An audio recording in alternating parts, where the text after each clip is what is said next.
E nós vamos abrir a palavra do Senhor no Evangelho de Marcos, capítulo 8. Evangelho de Marcos, capítulo 8.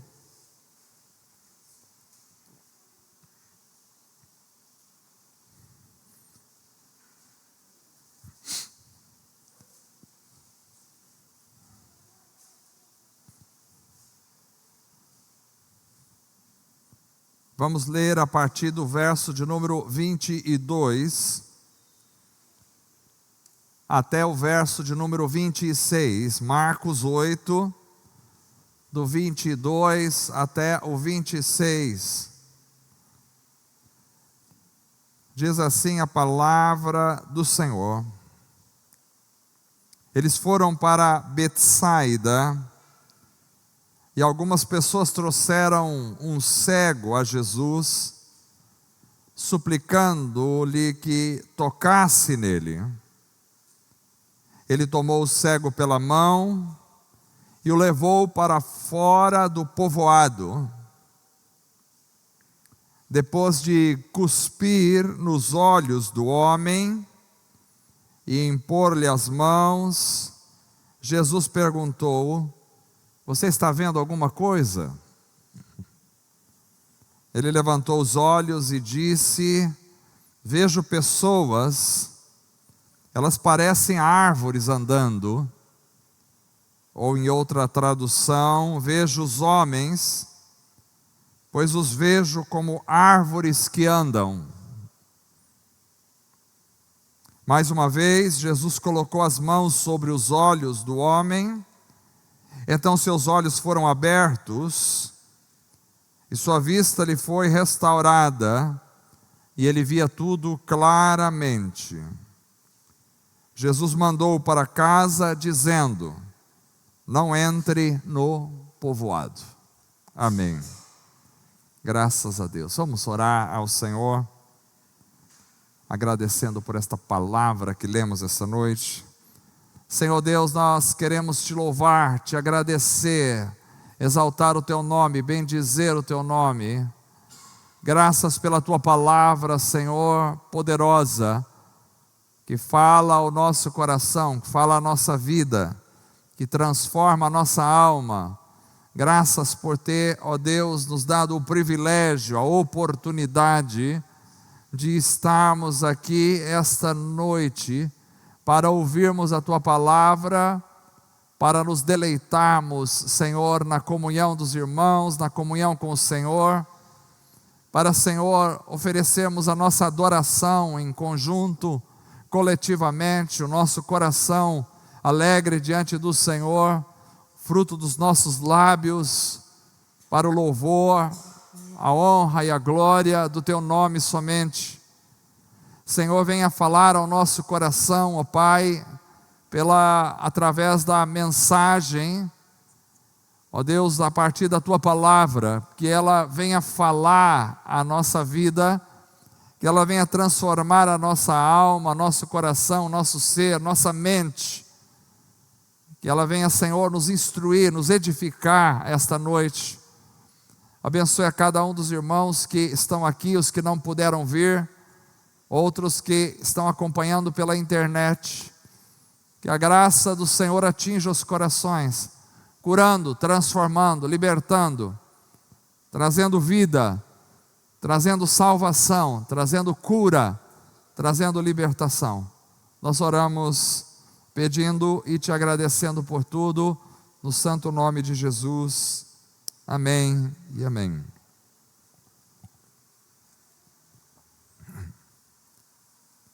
Irmãos, essa noite eu quero falar sobre a ação de Cristo trazendo vista aos cegos.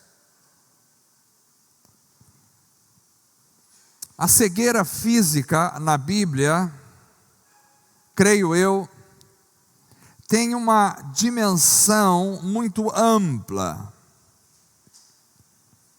E ao mesmo tempo representa algo muito maior do que simplesmente a cegueira física. Na realidade, a cegueira física me parece representar biblicamente a cegueira espiritual. Deus geralmente parte do conhecido para levar ao desconhecido.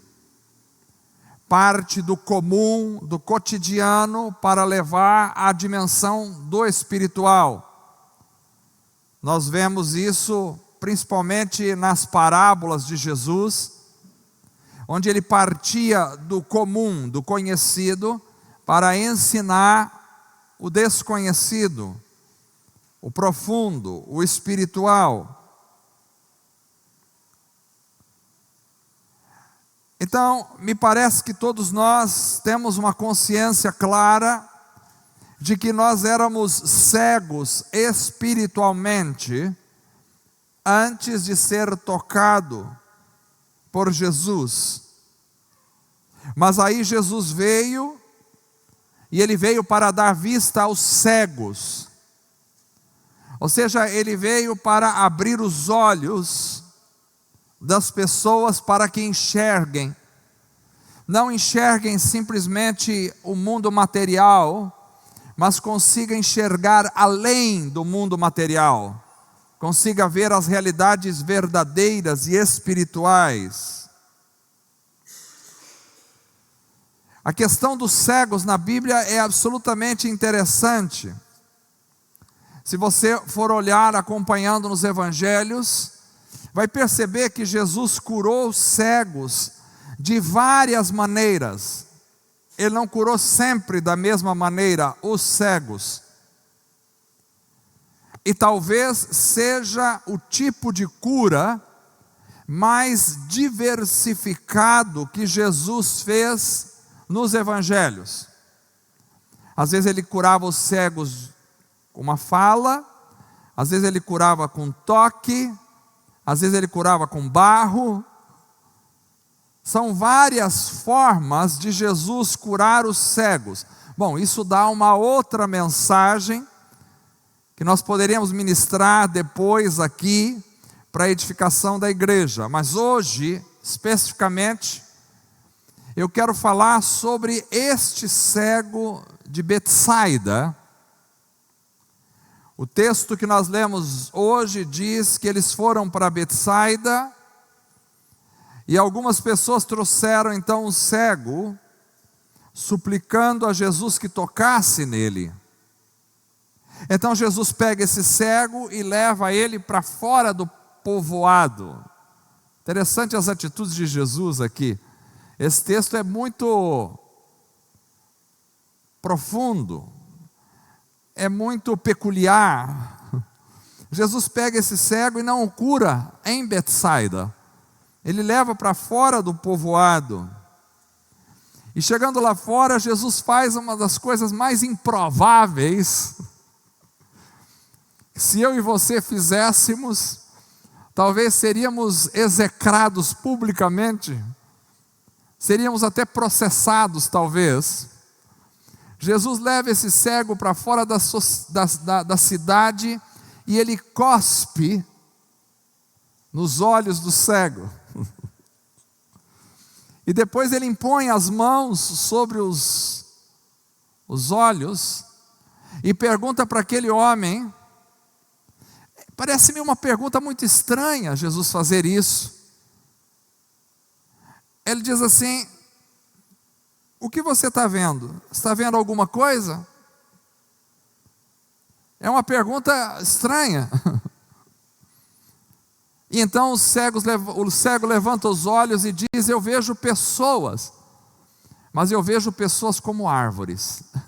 Elas andam como árvores. Ficou mais estranho ainda o texto. Agora, para mim, esse texto é absolutamente enigmático. Primeiro, Jesus tira o homem do povoado. Depois ele cospe no rosto do homem, nos olhos. Depois ele põe as mãos sobre os olhos. E diferentemente de todos os outros milagres, o homem, ele não vê claramente, ele vê árvores, ele vê homens andando como árvores. Interessante. Então, mais uma vez, Jesus põe as mãos sobre os olhos do homem, então os seus olhos se abrem, e a vista daquele homem é restaurada, e ele começa a ver tudo claramente. E aí Jesus diz: não entre no povoado. Outra coisa absolutamente peculiar. Irmãos, esse texto eu acho que ele é interessantíssimo. E eu comecei a ver esse texto e começou a me surgir tantas coisas, que se eu fosse relatar tudo aqui, nós íamos passar a noite. Porque são muitas coisas. Mas eu acredito que aqui nesse texto, pode ficar tranquilo, vai ser rápida talvez a mensagem, 4 pontos.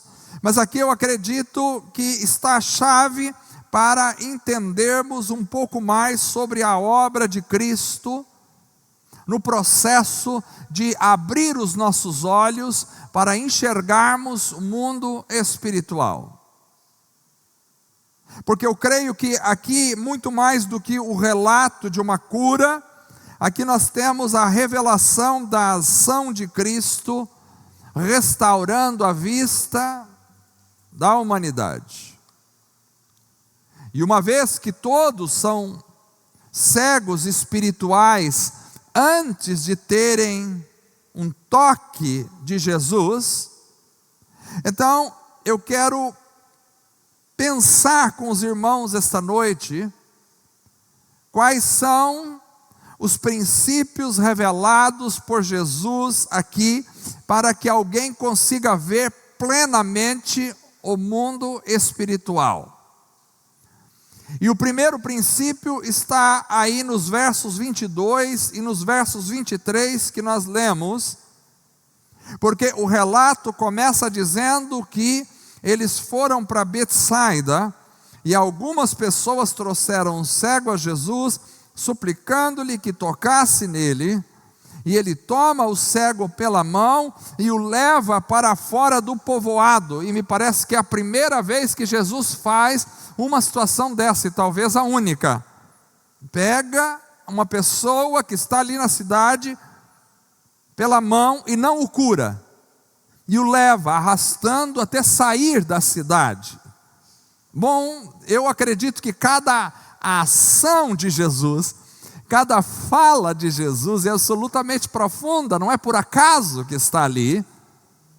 E ali eu começo a imaginar que a primeira lição que poderíamos tirar esta noite é que, para conseguir ver plenamente, a gente precisa sair do ambiente da falta de arrependimento.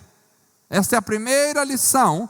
Para conseguir ver plenamente, precisamos sair do ambiente da falta de arrependimento. O texto diz que Jesus toma este homem pela mão e o leva para fora do povoado. Que povoado? Betsaida. Agora, é interessante olharmos para isso, porque Betsaida era uma daquelas cidades que foi criticada por Jesus em Mateus capítulo 11, verso 20 e verso 21, quando Jesus disse, ali o texto relata, então Jesus começou a denunciar as cidades em que haviam sido feita, ou aqui havia sido realizada a maioria dos seus milagres, por não se arrependerem. Quais eram essas cidades onde Jesus fez milagres e o povo não se arrependeu? E ele vai dizer, ai de ti Corazim, ai de ti Betsaida, esta mesma cidade, porque se os milagres que foram realizados entre vocês tivessem sido realizados em Tiro e Sidom, há muito tempo elas se teriam arrependido, vestido roupas de saco e cobrindo-se de cinza. Veja bem, Betsaida é classificada por Jesus como uma cidade em que as pessoas não se arrependem, em que não há arrependimento. Betsaida era uma cidade incrédula, e Jesus faz uma crítica a eles. Então talvez seja esse o motivo pelo qual Jesus tira esse homem da cidade. Isso é uma lição para nós, para que haja um milagre, para que possamos enxergar realmente A permanência em Betsaida é a permanência na vida sem arrependimento, na falta de arrependimento. Para enxergarmos pessoalmente, verdadeiramente, o mundo espiritual, a gente precisa sair da nossa Betsaida. Muita gente talvez não consegue ver o mundo espiritual, porque não tem arrependimento na vida. Tem dois tipos de pessoas: pessoas que conseguem enxergar o mundo espiritual e pessoas que só conseguem enxergar o mundo natural. E quem consegue enxergar só o mundo natural, ou seja, tudo aquilo que ele vê, é o trabalho que ele tem, é o dinheiro que ele precisa ganhar, é a projeção que ele precisa ter social, é o que espera amanhã, é as doenças que ele pode ter, é a velhice chegando, é o time de futebol dele que está jogando. Tudo que ele consegue ver e curtir são coisas deste mundo natural. Essa pessoa não enxerga espiritualmente, e ela não enxerga o mundo espiritual, talvez porque ela não teve arrependimento na sua vida. Porque quando a gente está em pecado e a gente não se arrepende, então a gente não consegue ter a visão. Porque a visão só vem quando a gente deixa espaço para o arrependimento no nosso coração. Quando a gente sai daquela região de não arrependido. Talvez a gente se questione, porque muitas pessoas não conseguem enxergar o óbvio.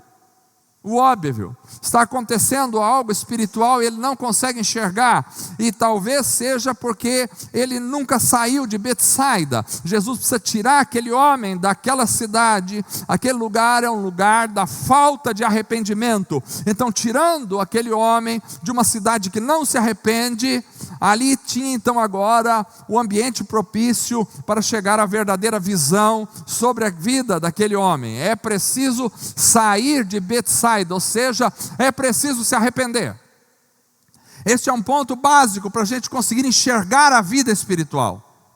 Sabe aquela situação que você está e que você fala, mas não tem saída, parece que nada, eu não enxergo nada, parece que eu não vejo o que Deus está fazendo. Talvez é porque você está em Betsaida, num lugar onde não há arrependimento. Você precisa sair deste lugar. Eu estou falando de um lugar, não é um lugar físico aqui. Jesus trabalha com o mundo físico para representar o mundo espiritual. Estou falando de um lugar espiritual. No meu coração e no teu coração tem arrependimento. Se houver arrependimento, então nós estamos começando a preparar o ambiente para que haja vista, para que a gente consiga enxergar a vida espiritual. E é isso que acontece com esse homem. Jesus leva ele para longe do não arrependimento, para que ele possa entender o mundo espiritual. É preciso sair de Betsaida. Mas há um segundo princípio aqui. E o segundo princípio, eu diria que para conseguir ver plenamente, nós precisamos vivenciar o poder do sofrimento de Cristo na nossa vida. Preste atenção, isso é muito importante. Sem o poder do sofrimento de Cristo, sem participar do sofrimento de Cristo, nós não temos como enxergar claramente na vida espiritual. Acho que é talvez por isso que a gente às vezes não consegue enxergar muitas coisas de Deus, porque a gente, na nossa sociedade, é uma sociedade que foge do sofrimento. A gente não quer saber de sofrer. Se houver algum tipo de sofrimento, a gente está para o outro lado. Ninguém quer passar sofrimento.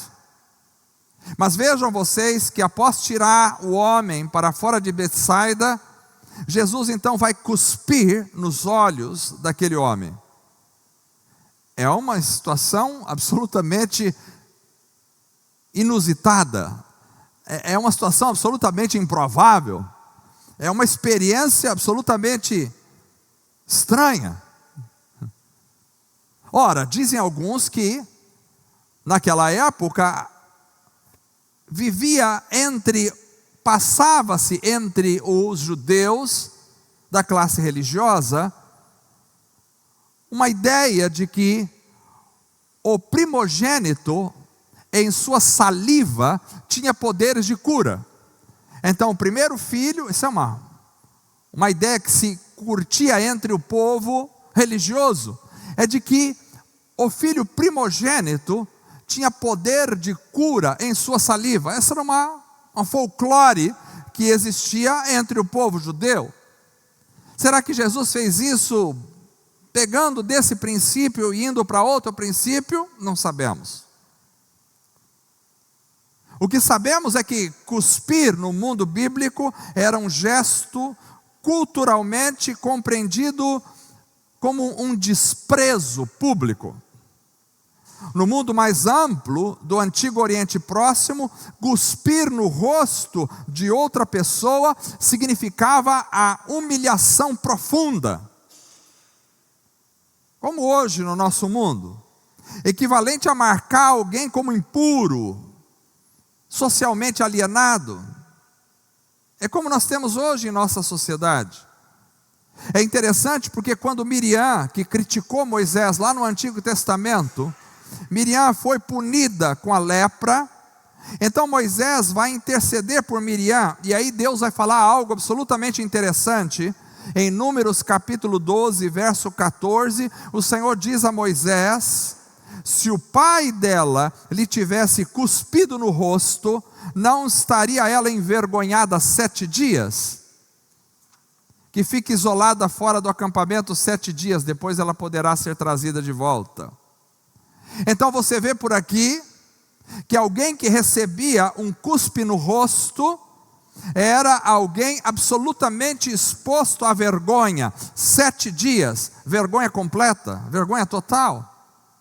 Agora vejam que interessante, porque sobre Jesus nós lemos em Isaías capítulo 50, versículo 6, o relato, uma profecia sobre Jesus, e ele diz assim: as minhas costas ofereci aos que me feriam, e a minha face aos que me arrancavam os cabelos, quer dizer, arrancavam a barba de Jesus. E ele diz: não escondi a minha face dos que me afrontavam e me cuspiam. Então cuspiram no rosto de Jesus. Isso é comprovado pelo Evangelho de Mateus, Mateus 26, 67, em Marcos 14, 65, em Marcos 15, 19, nós vemos que Jesus recebeu cuspes no rosto, cuspiram no rosto dele. Então Jesus é afrontado assim. Então ele usa este ato de desprezo para curar os outros. Pelas suas feridas nós somos sarados. As feridas de Jesus são a causa da nossa cura. Jesus suporta dos pecadores para curá-los espiritualmente. Então me parece que Jesus está neste ato prevendo e mostrando o que ele vai passar no seu sofrimento para poder curar definitivamente a humanidade, porque a cruz absorve toda a medida do desprezo humano. O uso da sua própria saliva por Cristo para restaurar a visão transforma um símbolo de vergonha em um instrumento de graça. Aquele cego precisava experimentar do poder sofredor de Cristo, revertendo a vergonha em cura. Porque assim como Cristo receberia a humilhação e a transformaria em vida, o cego precisava aprender no mesmo caminho para ser tocado pela vida. Parece estranho isso, mas quando você lê 1 de Pedro, capítulo 4, verso 13, o texto diz: mas alegrai-vos no fato de serdes participantes das aflições de Cristo, para que também na revelação da sua glória vos alegreis, vos regozijareis. Vejam, Pedro diz: alegrai-vos no fato de serdes participantes das aflições de Cristo. Aquele cego, ele estava metaforicamente participando daquele momento da aflição de Cristo, para depois poder se alegrar. Aquilo era uma metáfora para nós. Será que nós estamos preparados para participar das aflições de Cristo? Eu sei que todo mundo quer participar das bênçãos de Cristo, mas o texto de Pedro diz que nós precisamos participar também das aflições de Cristo, para poder participar das bênçãos de Cristo. Essa não é uma mensagem muito popular, essa não é uma mensagem muito pregada hoje em dia, este não é um texto muito lido, porque as pessoas falam, mas eu vim para a igreja para ouvir falar que eu tenho que participar dos sofrimentos de Cristo. É isso que a palavra está dizendo. Nós temos que aprender a participar dos sofrimentos de Cristo, nos identificarmos com Ele no sofrimento. Como é que é o sofrimento de Cristo? Pode ser uma zombaria, pode ser uma perseguição na sua vida, pode ser uma luta na sua casa, pode ser uma incompreensão de pessoas que não vão aceitar a sua fé, pode ser um desprezo, um abandono, uma humilhação que você vai sofrer, como se fosse um cuspe no rosto de alguma pessoa por ser cristão. Participa das aflições de Cristo. Será que nós estamos preparados para participar? Ao experimentar o poder sofredor de Cristo, aquele cego iria assimilar assim também a cura. Eu me lembro do texto de Paulo falando a Timóteo, em 2 Timóteo capítulo 2, verso 3, Paulo diz a Timóteo: tu, pois, sofre as aflições como bom soldado de Jesus Cristo. A pregação para a igreja essa noite: sofre as aflições. Eu não sei se domingo que vem vai ter menos pessoas ou mais, mas a pregação é essa: sofre as aflições de Cristo. Vocês estão preparados para sofrer as aflições de Cristo? É o texto bíblico, é o que Paulo está dizendo. E não só isso, a primeira carta de Pedro, capítulo 2, verso 20 e verso 21 diz: porque que glória será essa, se pecando sois esbofeteados e sofreis, mas se fazendo o bem sois afligidos e sofreis, isso é agradável a Deus. Porque para isso sois chamados. Olha, nós somos chamados para fazer o bem e sofrer por isso. Pois também Cristo padeceu por nós, deixando-nos o exemplo para que sigais as suas pisadas. Então Cristo padeceu por nós e deixou o exemplo, segundo Pedro, para que a gente siga as pisadas de Jesus. Lembre-se que Pedro escreve para a igreja sofredora, a igreja que estava sofrendo a perseguição, sofrendo as lutas. Irmãos, estamos preparados para sofrer?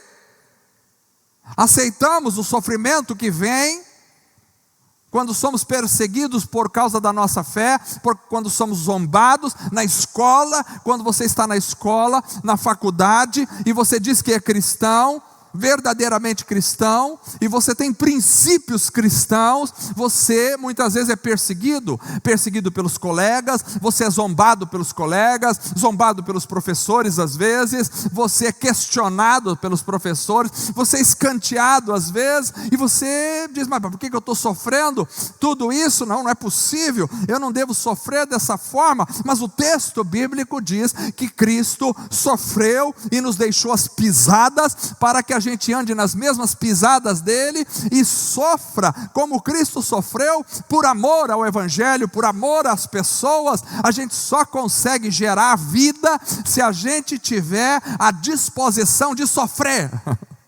Pergunte para uma mãe que engravidou. A gravidez é uma bênção, com certeza, mas a gravidez também é sofrimento, não é não? Não é sofrimento a gravidez?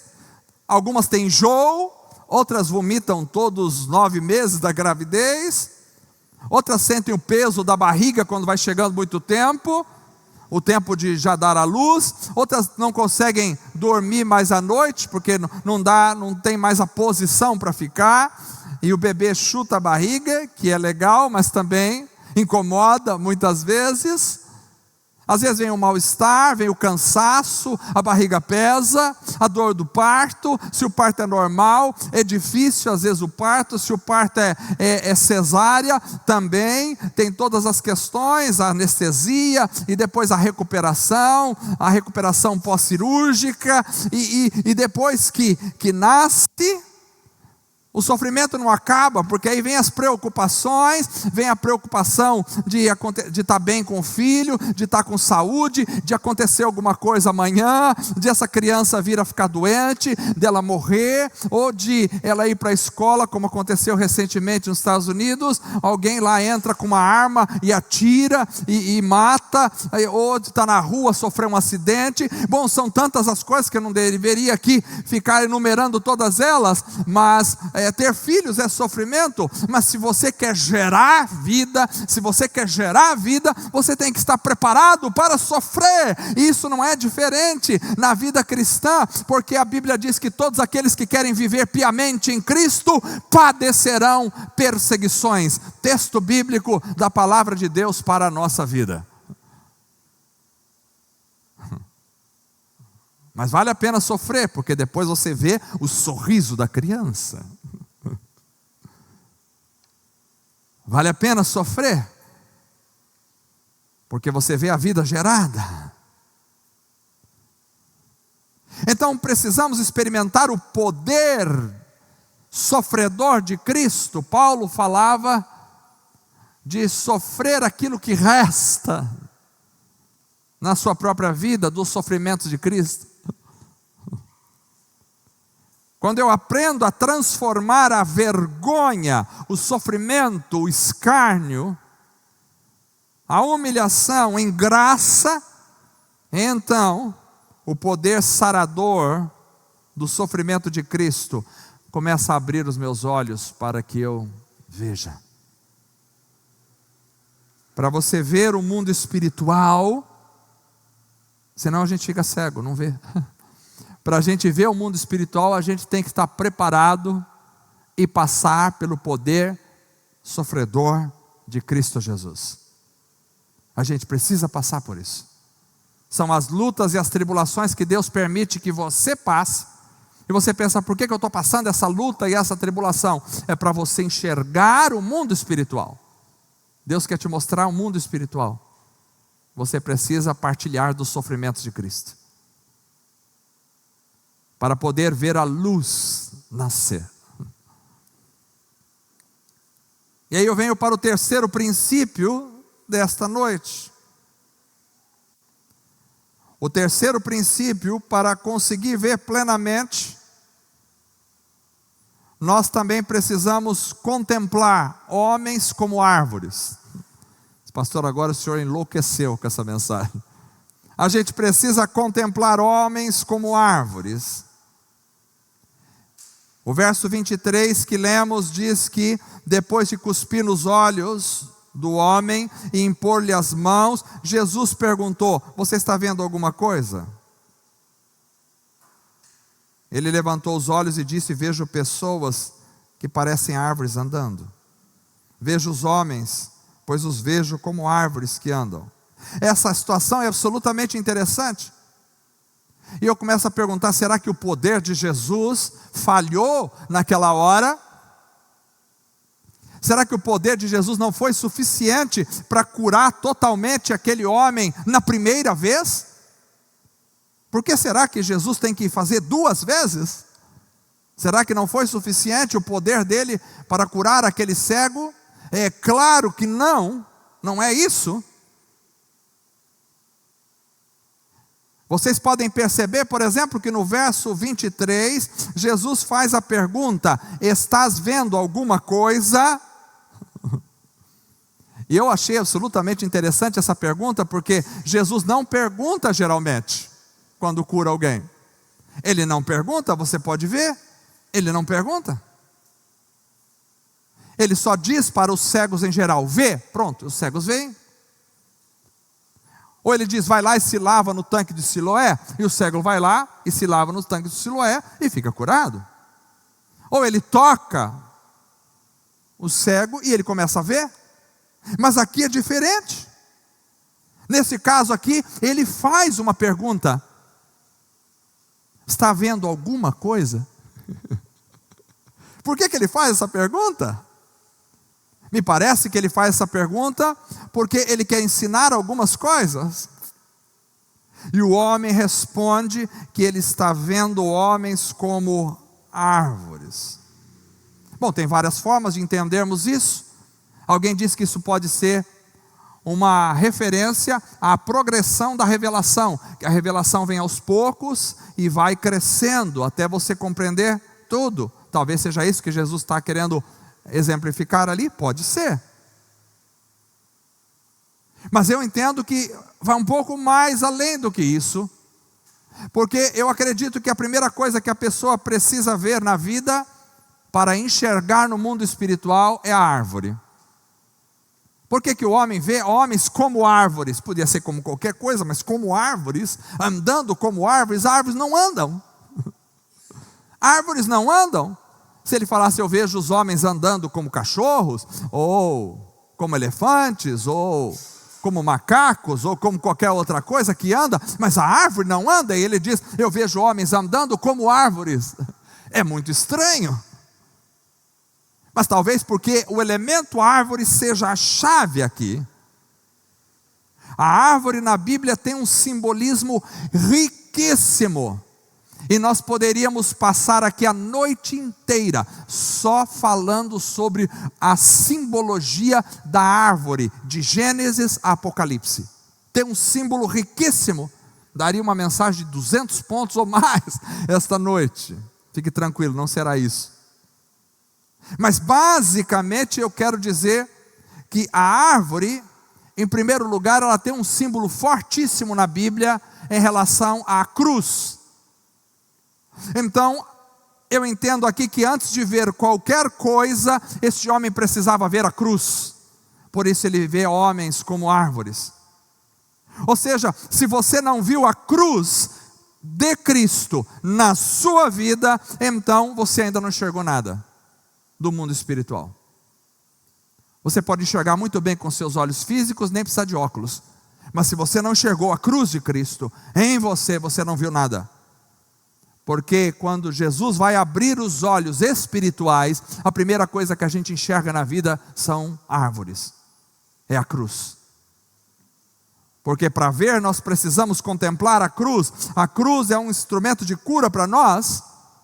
Como diz 1 de Pedro, capítulo 2, verso 24, levando Ele mesmo em seu corpo os nossos pecados sobre o madeiro, e a palavra aí no original é a árvore, sobre a árvore, para que, mortos para os pecados, pudéssemos viver para a justiça, e pelas suas feridas fomos sarados, aleluia. Então a árvore representa a cruz. Primeira coisa que aquele homem precisava para enxergar o mundo espiritual, você precisa ver a cruz de Cristo. E isso nos remete, por exemplo, alguns exemplos bem básicos eu vou dar do Antigo Testamento. Isso vai nos remeter, por exemplo, a Êxodo, capítulo 15. Porque Moisés tinha tirado o povo de Israel do Egito, e eles estavam no deserto, e no deserto há dificuldade de água. E eles chegaram a um lugar, e este lugar tinha água, mas a água era não potável. Era chamado de Mara, amarga. Águas amargas. E ninguém podia beber daquela água. Não podiam ser bebidas. E o povo morrendo de sede, o povo começa a murmurar. Então Êxodo 15, 25 diz assim: e Moisés clamou ao Senhor, e o Senhor mostrou-lhe o quê? Uma árvore. E Moisés pegou a árvore, lançou a árvore nas águas, e as águas se tornaram doces. E aí ele lhes deu estatutos, ordenanças, e ali os provou. Veja que Moisés clama a Deus. Nós estamos aqui diante de uma lagoa, mas a água que tem aqui é amarga, ninguém consegue beber essa água. E Deus fala para ele: olha aqui a árvore, pega a árvore e joga na água. E quando ele jogou a árvore na água, aquela água que era amarga se tornou imediatamente impotável, se tornou em doce, e todos puderam matar a sua sede. Moisés lançando esse pedaço de madeira em águas amargas é um antegozo da obra salvadora de Cristo. Ou seja, a cruz de Cristo era uma representação ali da cruz de Cristo, porque a cruz de Cristo caindo na nossa vida, vindo na nossa vida, ela transforma a nossa vida de amarga em doce. Já viram pessoas amargas? Você vai conversar com ela, é um fel, é uma irritação só, é um nervosismo, é uma raiva toda hora, é uma braveza sem fim, é um estresse absoluto. São pessoas que precisam ainda receber a árvore da cruz. A árvore precisa entrar em algumas áreas da vida que às vezes não entrou. Talvez tenha alguma poça amarga dentro do meu coração, em algum recôndito da minha vida, onde a árvore não entrou. Então Deus está dizendo para a gente que a árvore precisa ser lançada, ou seja, a cruz de Cristo precisa atingir o meu ser como um todo, para transformar aquilo que é amargo em doce. A cruz de Cristo torna a vida amarga em vida doce. A cruz de Cristo é a primeira imagem que alguém precisa contemplar na vida espiritual. É a necessidade da cruz, é a grandeza da cruz, é o sacrifício da cruz, é a nossa crucificação com Ele. Paulo diz em Gálatas capítulo 2, verso 20: fui crucificado com Cristo, assim já não sou eu quem vive, mas é Cristo quem vive em mim. A vida que agora vivo no corpo, vivo pela fé no Filho de Deus, que me amou e me entregou, e se entregou por mim. Então veja, esse homem vê árvores, mas ele não vê árvores simplesmente, ele vê homens andando como árvores. Então ele está vendo homens identificados com árvores. Se a árvore representa a cruz, ver homens identificados com árvores é ver homens crucificados. E a minha pergunta é, Paulo diz, estou crucificado com Cristo. A minha pergunta é, você já foi crucificado com Cristo? Você está crucificado com Cristo? Vejo homens como árvores. Homens identificados com árvores. A árvore representa a crucificação, você está crucificado com Cristo. Outro símbolo da árvore na Bíblia é a frutificação, é a vida. É interessante porque Cantares de Salomão capítulo 2 verso 3 diz assim: como uma macieira entre as árvores da floresta é o meu amado entre os jovens. Tenho prazer em me sentar à sua sombra, o seu fruto é doce ao meu paladar. Ora, Cristo aqui é retratado como nosso amado. Ele é como uma macieira que produz fruto, que produz abrigo, que produz sombra. E o seu fruto é doce. Então, ao identificar homens com árvores, nós vemos que os homens, à semelhança de Cristo, eles precisam, primeiro, estar crucificado com Cristo. E crucificado com Cristo, então nós começamos a nos identificar com Cristo como a videira verdadeira. E aí começamos a dar frutos. E aí começamos a produzir sombra, abrigo, refrigério. Você vai ver na árvore no Novo Testamento inteiro. João Batista dizendo em Mateus 3,10, o machado está posto à raiz da árvore. Toda árvore que não dá fruto será cortada e lançada no fogo. Você vai ver Jesus dizendo em Mateus 7,17, semelhantemente toda árvore boa dá fruto bom, mas a árvore ruim dá frutos ruins. Então, para enxergar verdadeiramente, eu e você precisamos contemplar os frutos de Cristo e nos vermos identificados com esses frutos, sendo abrigo, sendo alimento para as pessoas. Enquanto a gente não se identificar com o fruto, com a árvore frutífera, enquanto a gente não se vê assim, a gente não vai enxergar perfeitamente. Se queremos enxergar espiritualmente, precisamos nos enxergar como árvores frutíferas. Eu sou a videira, vós sois as varas, disse Jesus. Toda vara que em mim não dá fruto, eu corto e lanço fora. Aquele homem viu homens como árvores. Para enxergar espiritualmente, eu preciso me enxergar como uma vara frutífera ligada em Jesus. Ou seja, será que eu consigo olhar para a minha vida e ver os frutos? Paulo diz: o fruto do Espírito é amor, alegria, paz, paciência, benignidade, bondade, fidelidade, mansidão e domínio próprio. Esse é o fruto do Espírito. Ora, se eu quero enxergar espiritualmente, eu preciso me enxergar como uma árvore que precisa dar esses frutos. Você tem amor, você tem alegria, você tem paz, você tem paciência, você tem benignidade, você tem bondade, você tem fidelidade, você tem mansidão, você tem temperança, você tem domínio próprio. Veja os homens como árvores. Veja os homens como árvores. Eu não creio que o poder de Jesus falhou. Eu creio que aquele homem precisava entender que antes de enxergar claramente, ele precisava enxergar espiritualmente. E para enxergar espiritualmente, ele precisava passar pelo sofrimento de Cristo, assimilar o sofrimento de Cristo na vida.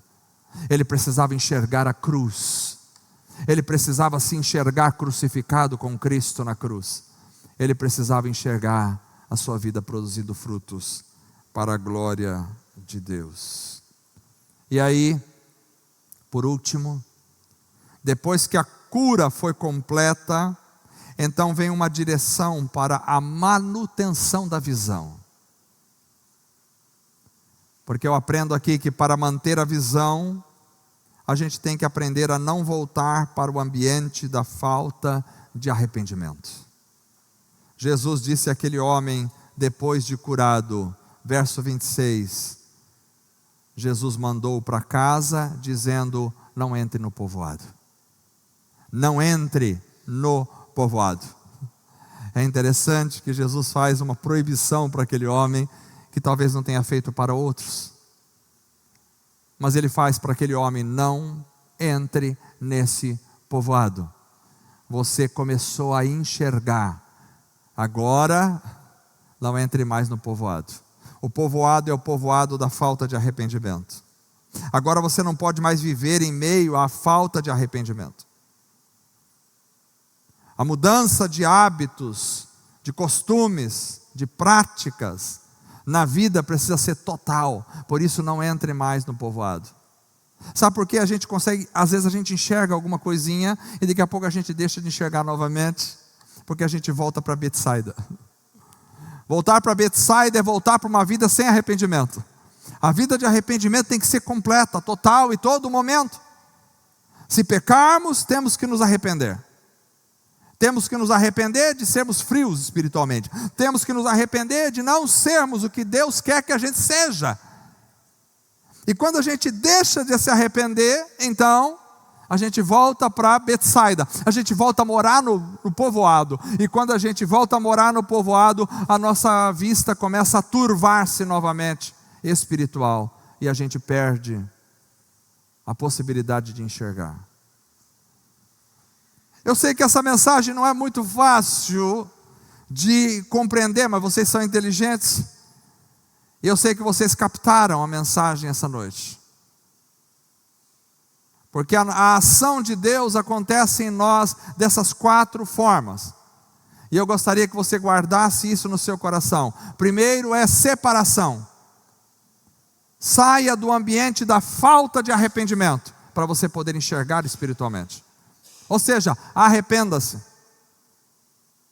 Mude de Betsaida para outro lugar, porque Betsaida é o lugar da falta de arrependimento. Arrependa-se.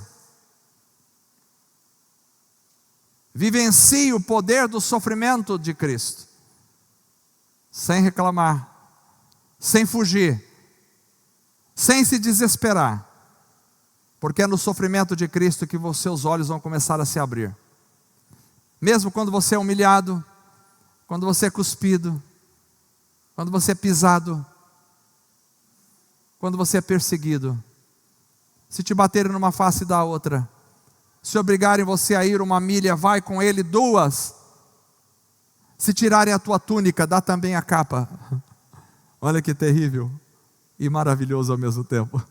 Terrível porque ninguém cumpre quase, e maravilhoso porque se você cumprir isso, você está vivendo verdadeiramente o Evangelho de Cristo Jesus. Alguém já te obrigou a fazer uma coisa? Faz a mais. Alguém já te deu numa cara, numa face? Dá outra. Alguém tirou alguma coisa de você? Dá o resto. Não é fácil assim? O princípio de Deus é esse: aprenda o sofrimento de Cristo. Aprenda a enxergar pessoas como árvores, cruz e frutos. Duas coisas imprescindíveis na nossa vida: cruz e frutos. Precisamos estar crucificados com Cristo, identificados com Ele na cruz. Morremos para o mundo, mas também precisamos dar frutos. Somos varas colocadas na videira, homens como árvores. E nunca mais voltemos para Betsaida. A vida de arrependimento tem que nos acompanhar todos os dias. Todos os dias. Quando a gente endurece o coração e deixa de se arrepender, a nossa visão começa a turvar e a gente perde a capacidade de enxergar.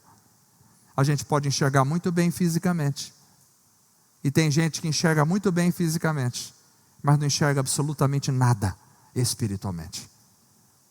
Falta arrependimento. Vamos ficar de pé para orarmos em nome de Jesus. Espero que você tenha compreendido esta mensagem. Tem mensagens mais fáceis, tem mensagens mais complexas. Espero que você tenha compreendido essa mensagem essa noite. Feche os teus olhos e vamos orar ao Senhor. Senhor Deus, nós te louvamos, Senhor, te agradecemos pela tua palavra maravilhosa. A tua verdade é, Senhor, aquilo que precisamos. Senhor, ajuda-nos, Senhor, ajuda-nos. Ajuda-nos a sair de Betsaida. Pega pela nossa mão. Senhor, se alguém de nós está aqui cego espiritualmente, porque não saiu de Betsaida ainda, tira a gente de Betsaida. Leva-nos para um lugar onde o arrependimento seja o nosso companheiro, onde a gente possa mudar de vida, a gente possa se arrepender verdadeiramente, a gente possa largar aquilo que tão de perto nos rodeia e que muitas vezes faz parte do nosso dia a dia, o pecado. Ajuda-nos, Senhor, a viver o arrependimento. Mas também, Senhor, nos ajuda a cada dia a participar dos seus sofrimentos. Assim como Paulo disse, sofre comigo as aflições como bom soldado de Cristo, que todos nós possamos aprender a sofrer as aflições do Evangelho. Ainda que sejamos perseguidos, ainda que sejamos humilhados, ainda que sejamos pisados, nós continuamos vivendo com o Senhor, pelo Senhor e para o Senhor. Ajuda o teu povo a aprender a viver os sofrimentos, a participar dos sofrimentos de Cristo, e mesmo assim, Senhor, conseguir fazer desse sofrimento um colírio para os nossos olhos, para enxergarmos o mundo espiritual, a vida espiritual. A árvore da vida está ali, poucos são os que enxergam, porque as pessoas não querem viver o sofrimento. Senhor Deus amado, ajuda-nos a enxergar homens como árvores a princípio, no mundo espiritual, que possamos nos identificar com a árvore da cruz, que possamos nos identificar com Cristo crucificado, que possamos dizer como Paulo, estou crucificado com Cristo, e já não vivo mais eu, mas é Cristo quem vive em mim. Senhor, ajuda-nos também a nos identificarmos com a árvore, nos seus frutos, a cada dia, a cada noite, cada manhã, a cada segundo. Faz de nós árvores frutíferas na tua presença, varas que produzem frutos para a glória do teu nome. E não nos deixe, Senhor, de forma alguma voltarmos para Betsaida, que possamos continuar enxergando o mundo espiritual e vivendo para o Senhor, para a glória e para a honra do teu nome, para não sermos enganados, para não sermos cegados por esta vida corrupta, para não sermos, ó Deus, lançados na escuridão das trevas. Ajuda-nos, Senhor, a enxergar cada vez mais pela luz da tua palavra, e que seja assim para a glória do Senhor, em nome de Jesus, amém. Vamos cantar.